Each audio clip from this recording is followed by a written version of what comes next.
पिछले सिर्फ 5 सालों में इंडिया में लगभग 1 लाख नए स्टार्टअप्स रजिस्टर हुए हैं। आज हम दुनिया के तीसरे सबसे बड़े स्टार्टअप इकोसिस्टम हैं। लेकिन इन 1 लाख स्टार्टअप्स में से ज्यादातर सिर्फ एक ही रेस में भाग रहा है कि आपके घर तक धनिया और चिप्स 10 मिनट की जगह 8 मिनट में कैसे डिलीवर करें, या फिर एक नई पैकेजिंग में फैंसी वीगन कुकीज कैसे बेचे। साल का 2-3 हजार करोड़ कैश जलाया जा रहा है सिर्फ डिस्काउंट्स देकर आपकी आदत खरीदने के लिए, और हमने इनको टेक जायंट्स बुलाना शुरू कर दिया है। पर जरा सोचिए, इंडिया में कितने स्टार्टअप्स नया सेमीकंडक्टर डिजाइन कर रहे हैं, कितने नया जेट इंजन, एरोस्पेस टेक या क्वांटम कंप्यूटर बना रहे हैं। आप इनको अपनी उंगलियों पर गिन सकते हैं। इसलिए ऐसा क्यों है कि हमारा पूरा सिस्टम डीप इनोवेशन की जगह सिर्फ क्विक प्रॉफिट के पीछे भाग रहा है? इसका जवाब छुपा है उस एक फॉर्मूला में जो हम सब ने अपने स्कूल में रटा था, that selling price minus cost price equals to profit. इस एक फॉर्मूला ने पिछले 75 इयर्स में इस देश को एक बड़ी इकोनॉमी जरूर बनाया, बहुत अच्छे ट्रेडर्स और वर्कर्स भी दिए, पर इसने हमें कभी एक ट्रू इनोवेटर नहीं बनने दिया। इसलिए आज इस वीडियो में समझेंगे कि आखिर देश के टॉप 1% इंजीनियरिंग ब्रेन्स रॉकेट्स बनाने की बजाय ग्रोसरी एप्स डिजाइन क्यों कर रहे हैं, कैसे क्विक कॉमर्स और बड़े कॉर्पोरेट्स के फेलियर्स इस प्रॉफिट फॉर्मूला को एक्सपोज कर रहे हैं, और कैसे अब छोटे शहरों से आए नए फाउंडर्स इस सिस्टम को ब्रेक कर रहे हैं। आइए देखते हैं। वैसे आप में से 95% लोगों ने इस चैनल को सब्सक्राइब नहीं किया है। Me and our team would be really thankful if you consider subscribing. मैं हूं Zeel and you have already started learning from upgrade.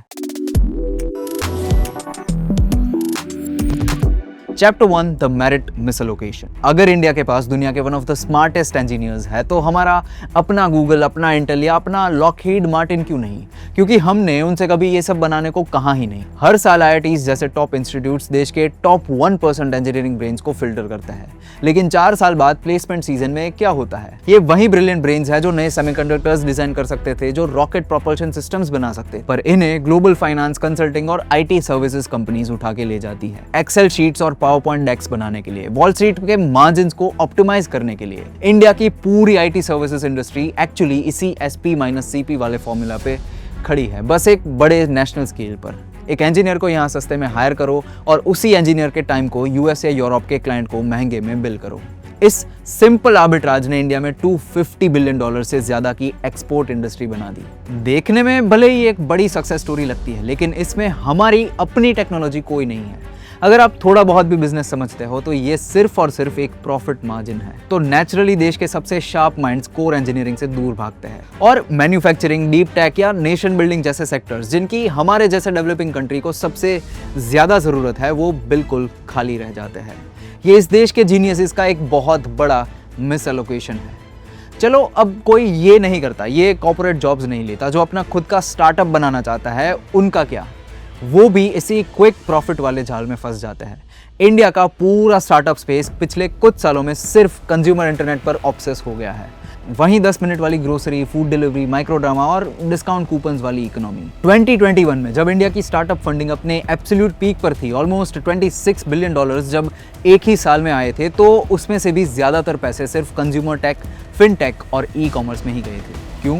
क्योंकि investors mostly in speed to profit startups को ही रिवॉर्ड करते थे, टेक्नोलॉजिकल एडवांसमेंट्स को नहीं। और सच तो यह है कि इंडियन माइंडसेट का ये short term vision stock market में भी रिफ्लेक्ट होता है, where they go for speculative gains and quick trades बजाय किसी स्ट्रॉन्ग बिजनेस में लॉन्ग टर्म वेल्थ बनाने के। Recently union minister Piyush Goyal ने इस ट्रेंड के लिए एक परफेक्ट वर्ड यूज किया था, दुकानदारी। स्टार्टअप महाकुंभ में कहीं ना कहीं तो आपने ये डायलॉग शायद सुना ही होगा। Selling price minus cost price वाला फॉर्मूला आपको एक बेहतरीन ट्रेडर जरूर बना सकता है, पर इनोवेटर नहीं। और सबसे बड़ी प्रॉब्लम यह है कि इंडिया ने दशकों तक इन दोनों को एक ही समझने की गलती की है, जिससे ऑब्वियसली मैं तो अग्री करता ही हूँ, बट अगर आप भी अग्री करते हैं then comment down agreed. Let's see कितने लोग इससे अग्री करते हैं।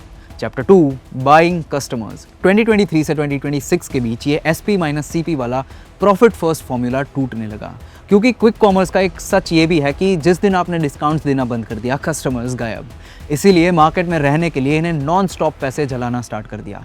FY25 में ज़ेप्टो का रेवेन्यू डबल हुआ, पर उनका नेट लॉस 177% बढ़कर 3300 करोड़ रुपीस तक पहुंच गया। इसीलिए जब फंडिंग रुकती है तो ग्रेविटी भी अपना काम शुरू कर देती है। और ये SP-CP वाली बीमारी सिर्फ स्टार्टअप्स तक लिमिटेड नहीं है, बड़े कॉर्पोरेट्स भी इसी जाल में फंस रहे हैं। जैसे वेदांता के एग्जाम्पल से ये प्रूव हो गया कि आप कैश जलाकर साइंस नहीं खरीद सकते। वेदांता का कोर बिजनेस मेटल्स और माइनिंग का है। उन्होंने सोचा कि सेमीकंडक्टर्स बनाना भी उतना ही सिंपल होगा जितना रॉ मटेरियल सस्ते में खरीद कर महंगे में बेचना है। फरवरी 2022 में वेदांता और फॉक्सकॉन ने गुजरात में एक $20 बिलियन का सेमीकंडक्टर फैब लगाने का अनाउंसमेंट किया, लेकिन 2023 आते आते वो कोलैप्स हो गया और फॉक्सकॉन भी डील से बाहर हो गया क्योंकि वेदांता के पास सेमीकंडक्टर बनाने का जीरो एक्सपीरियंस था। एंड दिस अगेन शोज कि आप इस ट्रेडर वाली सोच से सिर्फ ऑर्डर और स्केल बड़ा कर सकते हैं, सीधा डीप टेक में जंप नहीं कर सकते। वहाँ एक हार्डकोर R&D स्टेप भी होता है जो इन मनी शॉर्टकट से बाईपास नहीं होता। Chapter 3, the second wave. जब पब्लिक में ये कैश बर्न और फेलियर्स हेडलाइंस बन रहे थे, तभी बैकग्राउंड में एक बिल्कुल नई स्टोरी बन रही थी। पिछले कुछ सालों में इंडिया में PhD फाउंडर्स का नंबर ऑलमोस्ट 7 टाइम्स बढ़ गया है। ये लोग सीधा रिसर्च लैब से निकलकर फाउंडर्स बन रहे हैं। गुंजन कपाड़िया जैसे फाउंडर 30 इयर्स की एज में अपना एक स्टेबल ल्यूक्रेटिव कॉर्पोरेट करियर छोड़ दिया और IIT मद्रास वापस जाकर जिंक एयर बैटरीज पर काम करना शुरू कर दिया, जो रिन्यूएबल एनर्जी स्टोरेज को फंडामेंटली बदल सकता है। या फिर अग्निकूल कॉस्मोस के फाउंडर्स, जिन्होंने दुनिया का पहला single piece 3D printed semi cryogenic rocket engine बनाया है और उसे अपनी खुद की प्राइवेट लॉन्च पैड से लॉन्च भी कर दिया। इनफैक्ट आज डीप टेक सिर्फ PhDs तक लिमिटेड नहीं है, स्टूडेंट लेड स्टार्टअप्स में भी ये one of the biggest category बन चुका है। IIT मद्रास, बिट्स पिलानी जैसे कैंपसेस अब इन कॉम्प्लेक्स हार्डवेयर टेक के मेन इंक्यूबेटर्स बन चुके हैं। और सबसे बड़ी बात, इनका ये हार्डकोर इनोवेशन बेंगलोर या गुड़गांव के फैंसी कॉफी शॉप्स में नहीं बन रहा, क्योंकि अगर आपको इन एडवांस्ड ड्रोन्स के टेस्ट करने हैं या कोई नया रॉकेट प्रोपल्शन फायर करना है तो एक डेंसली पॉपुलेटेड मेट्रो वो नहीं कर सकता। इसीलिए अभी ये स्टार्टअप्स टीयर 2 या टीयर 3 सिटीज में शिफ्ट हो रहे हैं। आज सिसई में ड्रोन मैन्युफैक्चरिंग फैसिलिटी चल रही है, खोरडा में 300 करोड़ का एक बड़ा ड्रोन पार्क बन रहा है और मुरादनगर में रॉकेट प्रोपल्शन की टेस्टिंग हो रही है। और इनकी वजह सिर्फ एयर स्पेस नहीं, इकोनॉमिक्स भी है। टीयर 2 या टीयर 3 सिटीज में ऑफिस रेंट और ऑपरेशनल कॉस्ट 60 से 80% तक कम हो जाते हैं। सोहो जैसी सॉफ्टवेयर जायंट ने तो अपना सारा R&D ही 10 का सीट तमिलनाडु में शिफ्ट कर दिया है, कॉस्ट भी बचाया और अपने आसपास के लोकल स्कूल्स और हेल्थ केयर इकोसिस्टम को भी अपग्रेड कर दिया। आज इंडिया के आधे से ज़्यादा रिकॉग्नाइज्ड स्टार्टअप्स इन्हीं छोटे सिटीज़ से आ रहे हैं और इन स्टार्टअप्स को चला कौन रहा है? वो फाउंडर्स जिनके पास बैकअप के लिए कोई सेफ्टी नेट है ही नहीं। डेवरेव के को फाउंडर, जो बिहार के एक ट्राइबल बिना बिजली वाले गांव में बड़े हुए, दिन में काम किया, रात को पढ़ाई की और IIT कानपुर का एग्जाम क्रैक कर लिया। आज वही लड़का सिलिकॉन वैली में एक ग्लोबल AI कंपनी चला रहा है। और ऐसे तो इतने एग्जांपल्स हैं कि वो बताते बताते ये वीडियो छोटा पड़ जाएगा। इंडियन इनोवेशन की नेक्स्ट वेव बेंगलुरु के एफ्लुएंट क्लास से नहीं आ रही, ये आ रही है छोटे शहरों से, उन हार्डकोर फाउंडर्स से जिनके पास कोई प्लान भी है ही नहीं। And that is a very very good sign that finally ये चीज़ स्टार्ट हो गई है। Chapter 4, the patience tax. एक कड़वा सच ये भी है कि डीप टेक फाउंडर्स या रॉकेट बनाने वाले इनोवेटर्स तब तक सर्वाइव नहीं कर सकते जब तक उनसे हर 12 महीने में प्रॉफिट मांगा जाए। असली पेशेंस कैपिटल क्या होता है वो देखना है तो टाटा इलेक्ट्रॉनिक्स को देखिए। टाटा गुजरात के ढोलेरा में 91,000 करोड़ का सेमीकंडक्टर फैब लगा रही है। उन्होंने रिसेंटली दुनिया की सबसे advanced lithography company Dutch giant ASML के साथ डील साइन की है। सोचिए, कंपनी ऑलमोस्ट 1 लाख करोड़ का खर्चा कर रही है, दिन रात कंस्ट्रक्शन चला रही है, लेकिन दिसंबर 2026 की ट्रायल प्रोडक्शन से पहले वो एक भी कमर्शियल चिप नहीं बेचेंगे।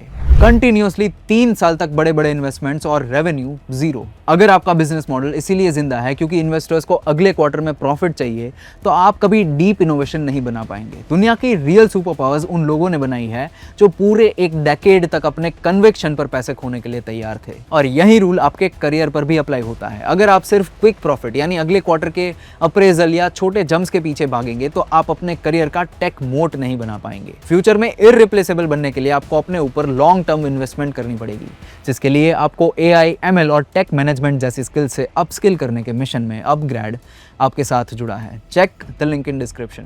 ये पेशेंस बोलना जितना आसान है, रियल फैक्ट्री में उससे मेंटेन करना उतना ही मुश्किल भी। एंड इसका सबसे परफेक्ट एग्जांपल ओला इलेक्ट्रिक की गीगा फैक्ट्री है। भाविश अग्रवाल ने मिड 2026 तक 20 गीगावाट आर्क बैटरी कैपेसिटी का ह्यूज टारगेट रखा था, पर मैन्युफैक्चरिंग में शॉर्टकट्स नहीं होते। 2025 में गवर्नमेंट ने उन्हें डेडलाइन मिस करने पर नॉन अचीवमेंट ऑफ माइलस्टोन का लेटर दे दिया। रिजल्ट, ओला को अपना टारगेट कम करके 5 गीगावाट आर करना पड़ा और 100 करोड़ की हैवी PLI पेनल्टी एक्सेप्ट करनी पड़ी, वो अलग।